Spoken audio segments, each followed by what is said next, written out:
até que ele venha. Ele quem, gente? Jesus. Paz do Senhor a todos. Eu estava pensando nesse tema que foi escolhido, de uma festividade até que ele venha.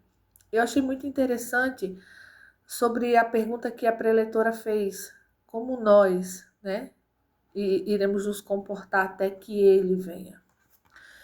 E diante disso, eu resolvi pegar minhas revistas de escola bíblica, que eu sempre guardo, para fazer uma reciclagem, né?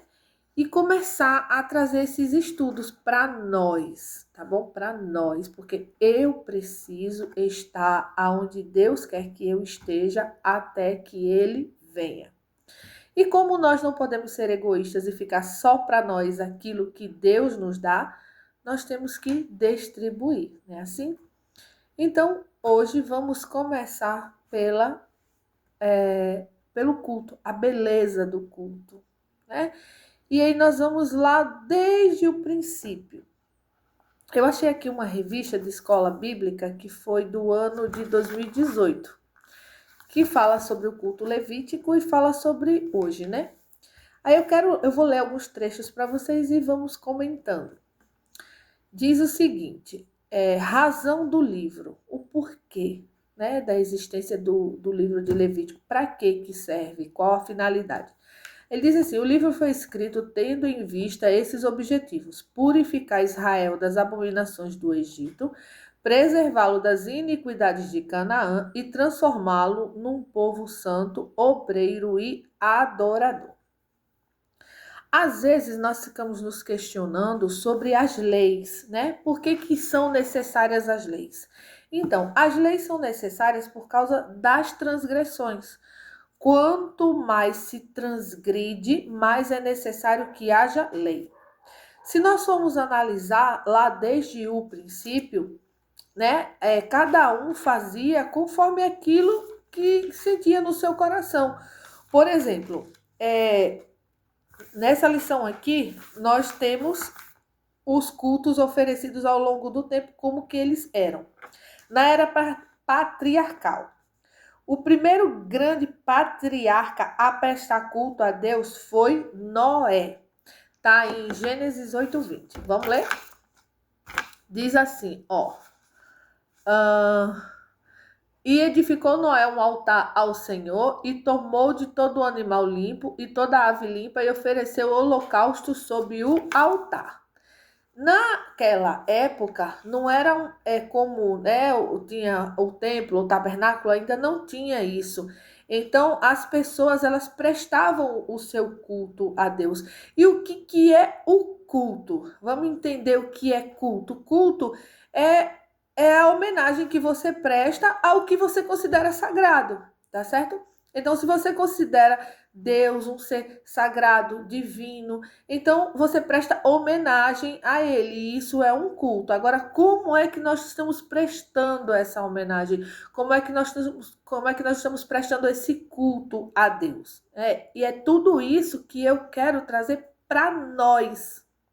Porque aqui diz claramente que Noé pegou o animal que era o quê? Limpo, puro, para oferecer. Vamos ler de novo? Edificou Noé um altar ao Senhor e tomou de todo animal limpo, de toda ave limpa e ofereceu o holocausto sobre o altar. Não foi qualquer coisa, de qualquer jeito. Eles escolhiam aquilo que era de melhor, o que era mais especial, aquilo que eles ofereceriam a um rei, a um príncipe, né? Alguém a quem eles consideravam. E o que isso traz para nós hoje? Traz essa consciência, esse pensamento. Será que eu estou prestando o culto a Deus ou a homenagem a Deus, o ser que eu considero divino, que eu considero santo, perfeito? Será que eu estou prestando essa homenagem com o melhor que eu tenho, com aquilo que há de mais especial que está ao alcance das minhas mãos? Ou eu simplesmente estou fazendo de qualquer jeito? Ou eu simplesmente estou pegando qualquer coisa e estou oferecendo a Deus no altar dele, né? É isso que os antigos, eles trazem para nós. É claro que hoje eu não vou pegar, montar um altar e vou sacrificar animal. Claro que não. Nós sabemos que não é dessa forma mais que nós fazemos. E é isso que nós vamos ver também. As mudanças ao longo do tempo, que se faz necessário, tá certo? Não é porque aqui era assim que nós temos que seguir dessa maneira. O que tem que ser preservado é a essência, tá bom? Não é o modo de se fazer, porque cada lugar tem uma cultura, cada tempo é um tempo. Mas a essência tem que permanecer. Então, qual é a essência de Noé que nós temos que trazer para o nosso culto hoje? O da perfeição, do cuidado, de se preparar algo limpo para Deus, algo que seja bom, algo que seja perfeito, né? Aos nossos olhos, aquilo que nós consideramos o melhor. Aí vamos lá. No período de Moisés, né? No período de Moisés, como que foi o culto? No período de Moisés já teve a mudança. Por quê? Porque agora eles tinham um tabernáculo. Deus, através de Moisés, entregou ao seu povo leis e instruções para que o seu para que o seu culto passasse da informalidade a uma etapa mais teológica, litúrgica e congregacional. A partir daí, estabeleceram as festividades sagradas como Páscoa e o dia da expiação. Ora, lembra que lá na era patriarcal, né? Aí nós citamos o exemplo de Noé, eles faziam o culto, fazendo um altar e sacrificando ali o animal ao Senhor. Aquele era o culto, era a homenagem que eles estavam prestando a Deus. Mas agora Deus, ele pega toda uma congregação, todo um povo e reúne para essa adoração. Escolhe a tribo de Levi para poder ser os sacerdotes, os servos, né? Aqueles que iriam executar todo o serviço que diz respeito à adoração a Deus e levar também o povo à adoração a Deus. E esse já é um assunto tão importante. Nós vamos falar sobre essa questão também do serviço, né, levítico.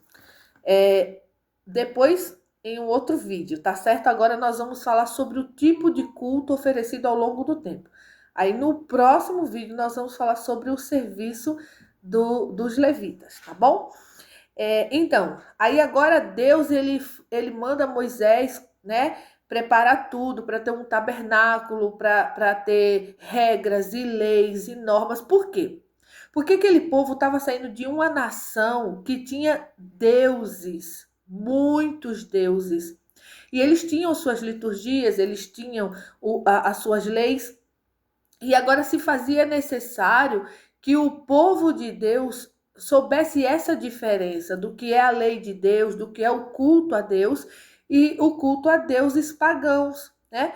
Porque ficava aquela coisa assim na mente, por que o nosso Deus tem que ser assim? Por que o Deus deles é daquela maneira?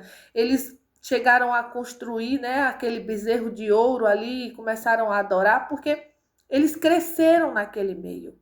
Aí agora Deus vai e cria todo uma organização, vamos dizer assim, né? Para que eles também tenham o seu culto, mas não a deuses pagãos, mas ao único Deus, né? O Deus Todo-Poderoso que criou todas as coisas. Vamos lá. Como que era esse culto que Moisés oferecia? Já não era como na era patriarcal. Como era esse culto agora? Esse culto agora, ele tinha um momento onde o sacerdote entrava, né, no tabernáculo e ele ia lá e oferecia sacrifício a Deus pelo povo. Tinha a lei que eles estavam ali sempre analisando. Mas passou essa época e agora vem Davi e Salomão. Agora Davi deseja edificar um templo fixo, porque antes eles tinham o tabernáculo que era levado, né, e depois ele foi colocado lá em Siló.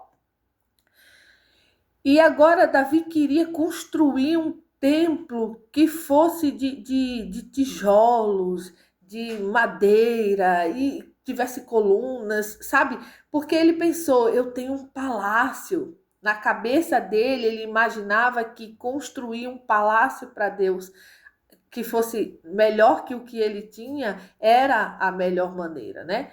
Ele não entendeu exatamente o que Deus estava fazendo ali. Mas, enfim, Deus se agradou do desejo do coração dele e permitiu que Salomão construísse esse templo, não Davi. Essa também é uma outra história, mas não vamos entrar nesse assunto aqui, tá certo? E como que passou a ser esse culto agora, depois que Salomão ele constrói esse templo, né? Vamos ler aqui.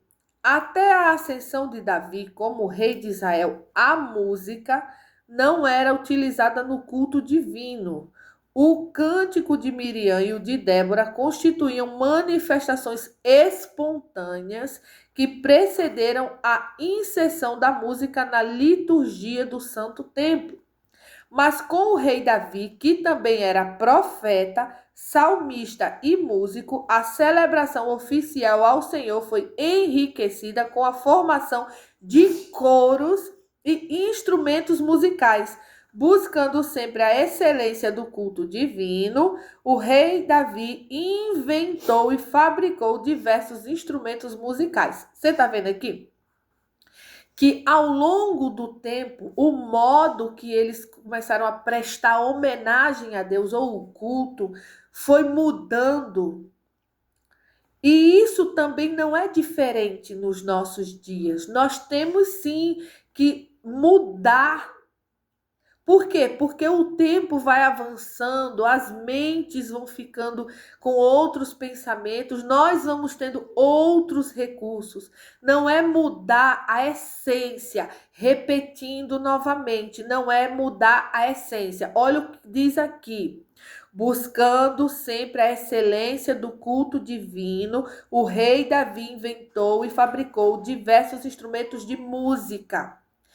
Não podemos mudar a intenção, que é o quê? Adorar a Deus e oferecer a Ele algo excelente, tá certo? E esse modo de fazer isso é com tudo que nós temos de melhor. Davi inventou instrumentos de música e agora ele vai e adora a Deus com aqueles instrumentos de música. Aí veio os cantores, né? E hoje nós temos vários instrumentos musicais e nós temos vários meios de nós fazermos um culto excelente ao Senhor. Hoje nós temos muito mais recursos do que eles tinham antes. Então, tudo que nós fizermos para que o culto seja excelente ao Senhor, nós temos que fazer. Ah, mas lá há 2000 anos atrás não era assim que eles faziam o culto. Tá, mas há 2000 anos atrás eles não tinham os recursos que nós temos hoje. Há 2000 anos atrás as coisas eram de uma maneira e hoje elas são de outra. Lembrando, de novo, não estou falando da essência. Eu estou falando de utilizarmos o que temos em nossa geração de melhor para ofertar a Deus o nosso melhor. Se temos instrumentos, nós vamos usar. Se temos cantores, nós vamos usar. Se temos palestrantes, vamos usar. Pregadores, professores, seja o que for. Nós temos que usar para a excelência do culto a Deus. Nós estamos prestando uma homenagem àquilo que para nós é sagrado. Tá certo? É a questão do zelo, sabe? Agora, o zelo ele só não pode ultrapassar, a questão como se fala? Porque tem, por exemplo, tem muita gente que fica tão preocupado com o zelo das coisas e se esquece do relacionamento com Deus. Foi o caso de Marta e Maria, né? Marta estava preocupada com os afazeres e Maria estava ali aproveitando o tempo que tinha para adorar a Jesus. Ou seja, eu tenho que ter zelo pelo culto que eu vou prestar a Deus, mas também eu tenho que me lembrar que Ele está ali. E eu preciso estar ali em comunhão com Ele. Eu não posso estar em um culto preocupada com toda uma liturgia e esquecer que a presença de Deus está ali e eu preciso aproveitar essa presença. Isso acontece muito quando nós preparamos uma festividade. Quem está à frente costuma estar tão preocupado com todos os detalhes que nem aproveita o culto. Porque está preocupado com muitas coisas, com o andamento de todas as coisas. E é necessário se preocupar? Sim, né? Claro que sim. Temos que estar atento a tudo, mas é necessário também que nós paremos para poder aproveitar a presença de Deus. Nós preparamos o altar, preparamos a casa, tivemos todo um cuidado para oferecer a Deus tudo que nós temos de melhor. E aí, quando ele chega, nós não aproveitamos a presença dele porque nós estamos preocupados com todo o resto que nós estamos cuidando. E isso não pode acontecer, tá certo? Mas usar todos os nossos recursos para oferecer a Deus um culto com excelência é bíblico, tá bom? Davi fez isso. Salomão também fez. Após o cativeiro babilônico. Os judeus foram levados em cativeiro à Babilônia, onde permaneceram 70 anos. Nesse período, pelo que inferimos do Salmo 137, a adoração divina foi praticamente esquecida. Olha que coisa triste. Mas com o retorno a Jerusalém, os repatriados, incentivados por Esdras e Neemias, reavivaram o culto levítico. Tá vendo? Eles estavam tão tristes por conta do que estava acontecendo que eles simplesmente pararam de oferecer culto a Deus, ou seja, pararam de oferecer homenagem a Deus por causa da angústia que estava no seu coração. Mas agora acabou-se aquele período de cativeiro e era necessário que eles voltassem a cultuar a Deus, né? Voltassem a prestar homenagem ao seu santo. E aí, incentivado por Esdras e Neemias, claro que Deus levanta esses homens para isso, assim como tem nos levantado nos dias de hoje, para incentivar as pessoas a prestarem culto ao Senhor, prestarem homenagem a Deus.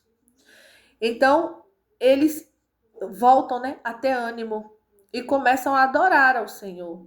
Eles buscam como que era feito esses cultos, como que era feita as celebrações, e aí eles, claro, fazem isso da melhor maneira com o que eles têm agora neste tempo.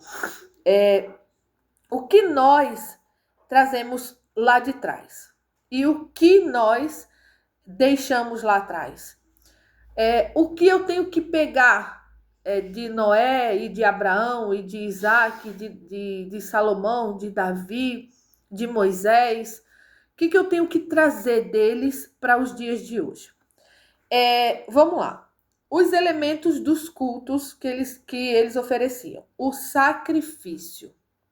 Nós não precisamos oferecer animais no altar de Deus. Por quê? Porque a Bíblia diz que hoje nós somos a oferta. Nós somos. Oferecei-vos a Deus como um sacrifício vivo, santo e agradável. Somos nós estamos nos ofertando a Deus em seu altar. Por quê? Porque o sacrifício de animais era para expiação de pecado, para limpeza.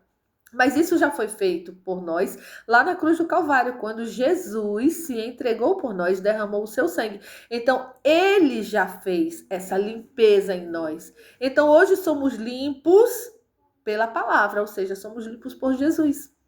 Portanto, não precisamos nos purificar, porque já somos purificados pelo sangue de Cristo, para oferecer-nos a Deus como sacrifício santo e agradável, tá certo?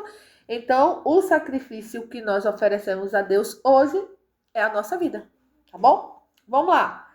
Cânticos. Vemos aqui que os louvores, né, os coros, os instrumentos, eles só passaram a ser introduzidos no culto na época de Davi, né? Sim?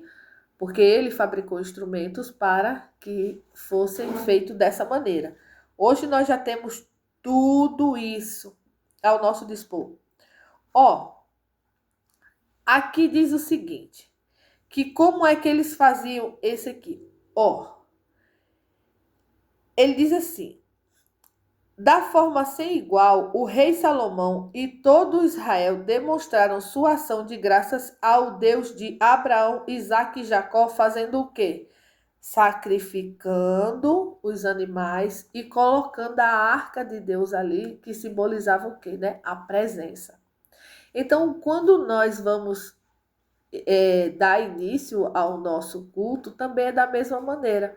Nós vamos com o sacrifício que somos nós, ou melhor, nós vamos com a oferta, né, que somos nós, nos oferecer a Deus no seu santo lugar. Aí depois eles faziam o quê? Eles colocavam os cantores para louvar ao Senhor. Da mesma maneira somos nós. Chegamos ao templo do Senhor e o adoramos com as músicas, né? Com os louvores que glorifiquem e exaltem ao seu nome. Isso é uma coisa que tem se perdido, infelizmente. Hoje em dia, nós estamos buscando cantar coisas que falam mais sobre nós, sobre os nossos sentimentos, do que propriamente exaltar a Deus. E nós precisamos fazer esse resgate, tá certo? É essas coisas que têm que ser resgatadas. Tem coisas que não nos cabem hoje, mas outras que precisam de resgate. E uma das coisas que precisam de resgate é a adoração. Podem observar que uma grande maioria de louvores, né, de canções que têm se colocado diante do altar de Deus, são falando mais sobre nós, sobre a nossa dor, sobre a nossa angústia. Não que isso seja errado, não é isso que eu estou dizendo, que não temos que cantar sobre a nossa dor e sobre a nossa angústia, porque às vezes o fato de nós cantarmos isso ajuda a outra pessoa também a botar para fora o que ela está sentindo. Mas eu estou falando que quando nós nos reunimos para perdão, quando nós nos reunimos para adorar ao Senhor, né, na beleza da sua santidade, nós temos que ter esse zelo e esse cuidado de cantar coisas que exaltam e glorificam o seu nome, porque é isso que nós estamos fazendo. Vamos lá. Como que você vai prestar uma homenagem a alguém e quando você chega lá, em cima do palco, palanque, púlpito, seja lá onde você for subir, você vai falar mais sobre você do que sobre a pessoa que está sendo homenageada? Como que você vai prestar homenagem a alguém e quando chega lá, você fala mais de si do que sobre o homenageado? Não tem lógica. Isso não existe. Então, quando nós prestamos o culto ou homenagem ao que nós consideramos sagrado, nós precisamos fazê-lo de forma integral, completa, plena. Então, não faz sentido eu pegar um louvor que fale mais sobre mim, sobre a minha dor, sobre o que eu estou passando, do que sobre aquele a quem eu estou homenageando, tá bom? Então, vamos ter esse cuidado quando a gente for escolher um louvor para poder apresentar a Deus, para que nós possamos fazer o seu nome ser exaltado e glorificado e levar outras pessoas também a isso, amém? Exposição da palavra. Logo após Salomão dirigir-se ao povo, fazendo uma síntese da história sagrada até aquele instante, ele mostra a clara intervenção de Deus em cada etapa da existência de Israel. Isso também é feito hoje, né? Nós temos os momentos de louvores e temos um momento de nós proclamarmos a palavra do Senhor, que é viva. Ela é viva, quando ela é falada, ela causa efeito nas nossas vidas, porque é o próprio Deus falando aos nossos corações. Então, eles tinham esse cuidado de ter esse momento de ler a palavra, né? E nós precisamos também, nos nossos cultos, trazer isso. E isso, gente, isso é uma prioridade. o maior tempo tem que ser para a palavra de Deus. Agora é para a palavra de Deus, pelo amor de Deus. Não é passar horas falando sobre coisas aleatórias, fazendo os desabafos. É para palavra. É tempo para a palavra. Se você só lê sem falar nada, as pessoas já vão entender o que Deus está dizendo. Mas foque na palavra. Tenha zelo por isso. Porque era assim que eles faziam também. Eles tinham esse zelo pela palavra de Deus. Vou ler aqui de novo, porque eu achei interessante. Logo após Salomão dirigiu-se ao povo, fazendo uma síntese da história sagrada até aquele instante. Ele não fez uma síntese sobre a vida dele, sobre a família dele, sobre o que ele pensava, sobre a história sagrada. E assim temos que ser nós também, tá certo? Se tá indo errado, então resgata para poder fazer o certo. Após o cativeiro babilônico, já no tempo de Esdras e Neemias, a palavra de Deus começou a ser lida publicamente como parte da liturgia do culto. Nesse período, os sacerdotes puseram-se também a explicar a lei ao povo de Deus. Antes disso, a leitura das Escrituras limitava-se aos montes Gerizim e Ebal. Você está vendo aí? As mudanças que foram acontecendo, havia uma limitação, né, sobre a questão da leitura da palavra, mas após o cativeiro, ela passou a ser lida, né, publicamente, como parte da liturgia do culto. E assim nós fazemos hoje e vamos fazer até que ele venha, porque ela é o que nos dá vida. O culto levítico era encerrado com a bênção araônica. Ao serem assim abençoados, os filhos de Israel conscientizavam-se de que eram propriedade particular do Senhor. A mesma coisa somos nós. Nós precisamos entender que nós somos propriedades particular do nosso Deus. Se nós não entendermos isso, nunca vamos alcançar o pleno conhecimento da verdade. Por quê? O que significa ser consagrado? Ser consagrado é ser separado, né? Separado a um ofício, separado a alguma coisa. Você foi consagrado. Então, você precisa entender que agora você pertence a Deus. A partir do momento que você entrega a sua vida a Ele, você pertence a Ele. Então, se você pertence a Ele, você tem um dono, você tem um Senhor, você não anda conforme a sua vontade, conforme o que você quer, para onde você quer. Você faz conforme Deus tem orientado. Vamos ler aqui essa bênção araônica, é Números, capítulo 6, versículo 22 ao 26. Vamos ver como é que era essa bênção. E falou o Senhor a Moisés, dizendo: fala a Arão e a seus filhos, dizendo: assim abençoarei os filhos de Israel, dizendo-lhe: o Senhor te abençoe e te guarde. O Senhor faça resplandecer o seu rosto sobre ti e tenha misericórdia de ti. O Senhor sobre ti levante o seu rosto e te dê a paz. Assim porão o meu nome sobre os filhos de Israel e eu os abençoarei. Então vamos encerrar esse vídeo com essa bênção que o Senhor derramou não só sobre Israel, mas sobre todos nós. Vamos ler. O Senhor te abençoe e te guarde. O Senhor faça resplandecer o seu rosto sobre ti e tenha misericórdia de ti. O Senhor sobre ti levante o seu rosto e te dê a paz. Amém. Que Deus abençoe a todos.